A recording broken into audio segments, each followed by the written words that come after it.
Nakita ko this 2026 budget, meron na naman 274 billion pesos for flood control. Ito ang pagbubunyag ni Senator Gatchalian kaugnay ng 2026 budget. Meron na naman palang tumataginting na 274 billion pesos ang flood control projects.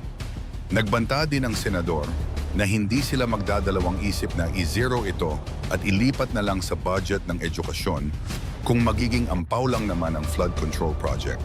Dahil kung gagastos ho tayo ng 274 billion sa ampaw at hindi epektibong proyekto, ilagay na lang ho natin sa paaralan dahil yan po yung... Sa loob din pala ng ilang taon ay trilyones na ang ginastos ng gobyerno sa flood control, ngunit parang wala naman itong napuntahan dahil sa tindi ng baha na ating nararanasan. Dumastos na po ang gobyerno ng 1.4 trillion pesos in terms of flood control projects. Ang sabi naman ni Senator Bongo, babantayan po namin itong budget for 2026 at panoorin pa natin ito.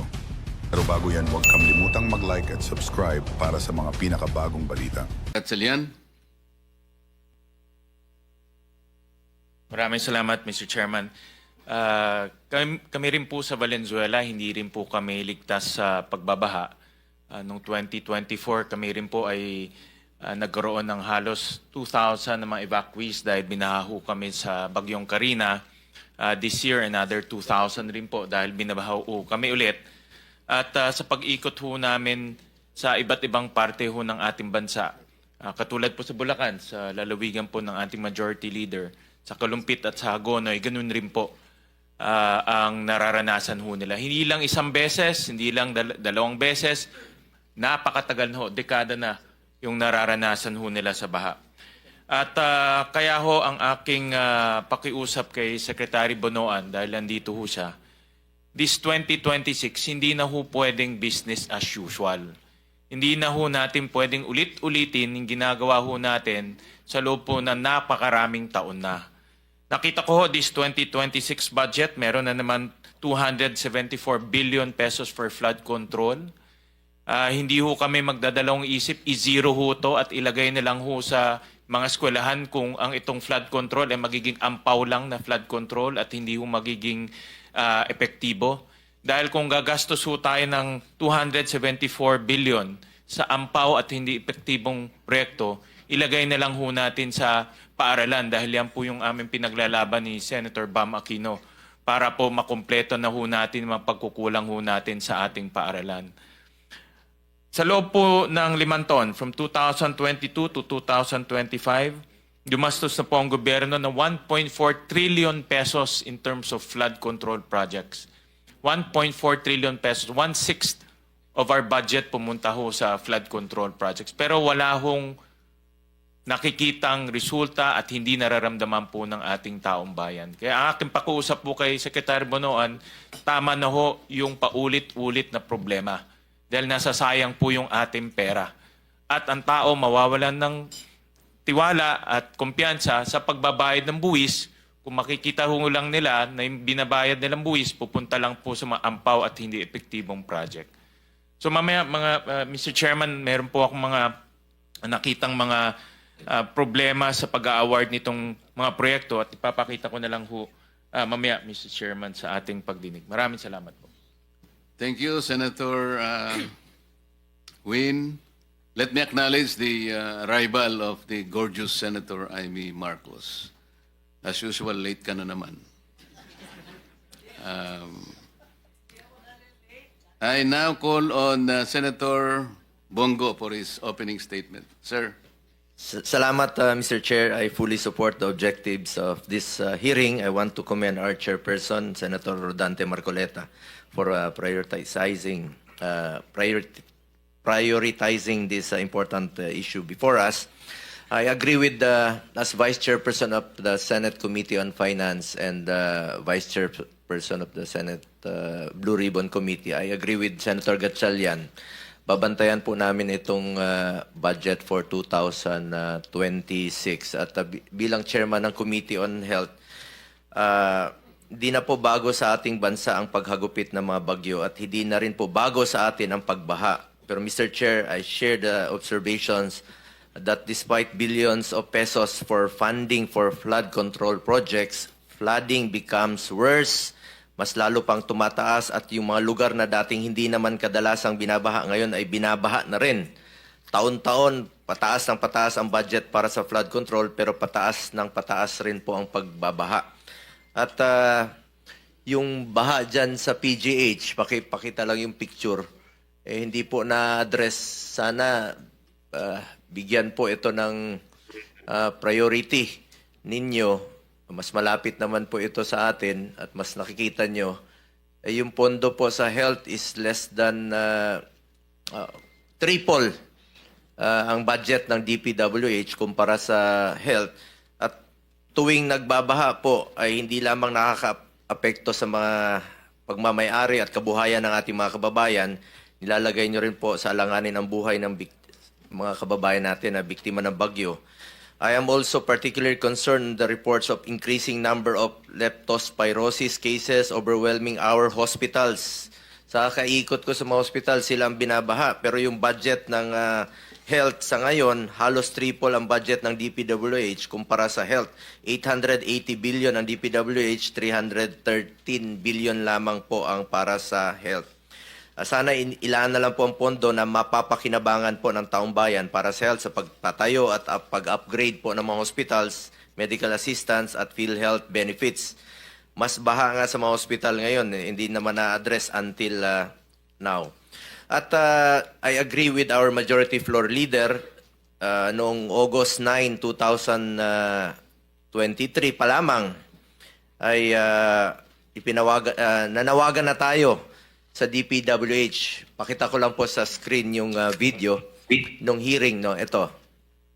Then, ang hiningi lang po natin ay accomplishment report nyo dito sa mga taong ito.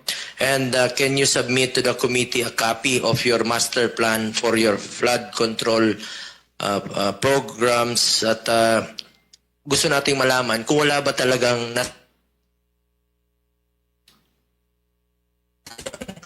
na pondo dito na inilaan nyo po sa ilang taon na patuloy nyong pinupondohan at tumataas pa. At pangatlong tanong ko po, can you submit your prioritization in implementing flood control projects? That was August of 2023. More than 2 years ago na po yan. At pinaalalahanan natin kayo, dapat ilagay ang flood control sa lugar na may madalas binabaha at maproteksyonan na tao. Ang tanong natin, bakit doon nilagay sa walang tao, may flood control pero walang pinoproteksyon ng tao, walang kinokontrol na baha? Napapansin ko po sa taas na nilalagay po itong mga flood control sa walang tao at walang pinipigil na baha. Sana po inilaan na lang po ito sa mga importante pa nating mga proyekto. At ngayon rin po, sinusuportahan natin ito, lalong-lalo na po sa mga issues ngayon. I also co-authored Senate Bill number 783. Ang panukalang batas na ito ay ipagbawal na pumasok sa anumang kontrata ng gobyerno mula sa national level hanggang sa LGU level ang mga kamag-anak ng government officials hanggang sa 4th civil degree of consanguinity and affinity. To the DPWH, ay dapat po ayusin nyo po ang inyong master plan. Matagal na po yan na hinihingi natin, pero after ilang taon, nandiyan pa rin po itong mga flood control. Ang bagyo po, hindi natin kayang pigilan. Pero ang labis na pagbaha, pagkawala ng kabuhayan at buhay, kaya po nating magawa ng paraan. Ang korupsyon, kaya nating pigilan. The flood problem demands the unwavering attention of the government. Let us make corrupt officials accountable. I call upon everyone here as today to carefully deliberate, draw upon expert insights, and work together for a solution to resolve this matter. Maraming salamat po, Mr. Chair. Mamaya na lang po magtatanong. Thank you, Senator Bong. Before I call on Senator Bam, let me just make a clarification. The amount of 545 billion mentioned by the President, budget for flood control, are the ones which he believed awarded to the 15 contractors which he identified last August 11. The actual budget for flood control projects between July 2022 up to May 2025, per the report submitted by the Legislative Budget Research and Monitoring Office of the Senate, is 849 billion pesos. That having been clarified, I now call Senator Bam for his opening statement. Maraming salamat, Mr. Chairman. Magandang umaga sa ating lahat. Unang-una, Mr. Chairman, we support the investigation of flood control dito po sa ating bansa. Sabi ko nga nung isang araw, hindi tayo flood control, flood out of control na po yung nangyayari. 1.4 trillion, nabanggit ni Senator Gatchalian, no? In the last 15 years, paiba-iba pa po yung numero, no? Maganda rin po siguro malaman natin dito sa ating komite kung magkano nga ba talaga yung ginagastos. Ngayon po, pataas ng pataas, 800 billion na po ang nabanggit ni Chairperson Marcoleta. Maganda pong malaman natin yan. On the first day of session, nag-file rin po tayo ng resolution number 28 to investigate flood control, but this was referred to the Committee on Public Works. So I welcome this investigation. Nung panahon po ng kasagsagan ng habagat, pumunta rin po tayo sa Macabebe, sa Pampanga, at doon po tayo nakiisa sa mga kababayan po natin doon, hanggang tuhod, hanggang bewang, hanggang dibdib, no? Papunta pong Masantol, mula pong Macabebe, pataas ng pataas po yung tubig. Doon po sa kanila, ang sinasabi nila, kami po dito kailangan ng malaking pondo talaga, no? In fact, may JICA project, may Korean project po doon, at malaking proyekto po yun. At yung isang tanong ng mga opisyal po doon, sa mga lugar na talagang flood prone, parang kulang po yung naibibigay. Pero sa mga lugar naman na parang wala namang baha, bakit merong mga flood control? Yun o siguro yung isang magandang malaman po natin. Yung isa pa, yung flood control, ano po ba talagang ibig sabihin nito? Ito ba'y dredging? Ito ba'y pagbuo ng bagong infrastruktura? Ano ba talagang ibig sabihin ng flood control para malaman rin po ng taong bayan kung bakit ganyang kalaking pera ang ginagastos ng bansa po natin kahit yung resulta naman ay parang tuloy-tuloy pa rin yung pagbaha. Nais ko lang pong dagdagan yung binanggit ni Senator Gatchalian pagdating po sa classroom. No? Marami po sa amin sumuporta dun sa hearing on classrooms. Yung kakulungan po sa classroom ay dihamak maliit pa sa flood control budget ng taong ito. Yung sinasabing 50 years to do, 50 years to accomplish, or 5 years to accomplish, sa totoo lang po, mas maliit pa yun kesa sa buong flood control budget ng isang taon. No, Mr. Chairman, yung 350 billion or 500 billion na binibigay sa flood control, mas malaki pa po yun sa kailangan natin sa lahat ng classroom na kakulungan sa ating bansa. Kaya kung dito po sa ating hearing at pagkatapos po nito sa budget ay mabawasan ang mga ghost project o mabawasan yung mga flood control na hindi naman kailangan, ako po sumasang-ayon sa Chairman of Finance na ilagay na lang ito doon po sa ating classrooms na alam nating may makikinabang kaagad. Ito pong habagat, 4,000 ang classroom ayon po sa DepEd ang naapektuhan. 732 ang nawasak, 726 yung major damage, 2,600 yung minor damage. Sa lahat po ng mga classroom na yan, ang pinaka-apektado po ang ating mga kabataan. At siguro po bilang panghuling statement, gusto ko lang pong ulitin, ang lalaki ng mga perang ito. Billion-billion, trillion-trillion, ang lalawak, ang lalaki, pero sa kaduluduluan ng lahat po, pag nababaha, ang pinaka-vulnerable po sa atin, ang pinaka-naapektuhan. Mga magsasaka, mga trabahador, mga workers po natin, mga estudyante, mga kabataan, mga kababayan po natin na kailangang gumising araw-araw, magtrabaho at lusong pa rin sa baha.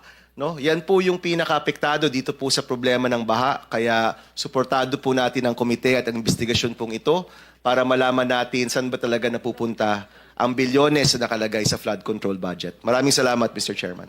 Thank you, Senator Bam.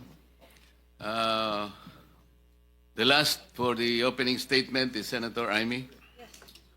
Yes, thank you very much. And with apologies to our chairman, inasikaso ko muna yung mga barangay at mukhang ihahabla na naman sa Korte Suprema ang kanilang eleksyon.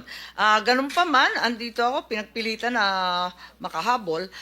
Unang-una, tulad ni Ex-Secretary Mark Villar, pinagpipilitan ko, alam na ni Secretary Bonoan ito, itong master plan, hindi naman tayo nag-uumpisa sa wala. Kasama po kayo noong 1978 doon sa Metro Manila Flood Control. Alam natin, noong panahon ni GMA, meron na naman, kasama na naman sina Architect Palafox doon sa flood control tungkol naman sa Ondoy. Kaya't alam natin na tumataginting pa rin yung Parañaque Spillway at yung mahiwagang dredging ng Laguna de Bay na kahit kailan sa 1.4 trillion na ginagastos natin ay hindi napopondohan. Ang laki ng aking inggit sa iba't ibang bansa na kalapit natin sa climate change efforts nila na pangkalahatan ng Singapore na meron ng barrage, meron pa silang Long Island Plan at meron naman ang Malaysia, ililipat ng buo ang kanilang capital na forever flooding sa Putrajaya, bagong lungsod. Ang Indonesia, talaga naman sikat dahil sa kanilang green infrastructure, ang kanilang community building against climate change, ang kanilang river rechanneling and maintenance. Saan naman yung ating new technology, saan atin ang long-term plan? Kung sasabihin may National Flood Control Plan, parati naman na uuwi sa unprogrammed. Huwag naman tuloy ang gawin yan. Nakikita naman natin at siguro kailangan pansinin, ikalawa, ang National Flood Control Budget nag-umpisa sa 2025 sa 368 billion, nakita naman natin sa 2026, 275 billion na lamang. So, ibig sabihin, ang laki ng agwat kapag hindi pa dinagdagan yung congressional insertions. Ibalik sana natin sa talagang kinakailangan natin at tunay na bigyan diin yung mga master plan. Put your money where your mouth is, ika nga. Ikatlo, ibig ko lang dagdagan yung sinabi rin ni Senator Win tungkol sa 15 na pinangalanan ng ating Pangulo ng mga kontratista sa flood control. Alam naman natin, dun sa 15 yon, siyam pangalan lamang. Iba ang business plan po nila, hindi naman sila nagpapatayo ng anuman, hindi sila nagpa-flood control. Ang tunay, siguro ang karamihan doon sa 15, nagpapaupa lamang ng lisensya. Alam naman natin yan. Hindi naman sila totoo o tapat na kontraktor, kundi talagang merong mga AAA, quadruple A na mga lisensya, tapos for a fee, pwede mong hiramin. Ika nga. Siguro panahon na sabi nga namin ni Chairman to pierce the corporate veil of such corporations as Legacy, the various saints that are included who are hardly saintly in their behavior, and finally come to the reality that these contractors are not building anything, least of all flood control. Maraming salamat po.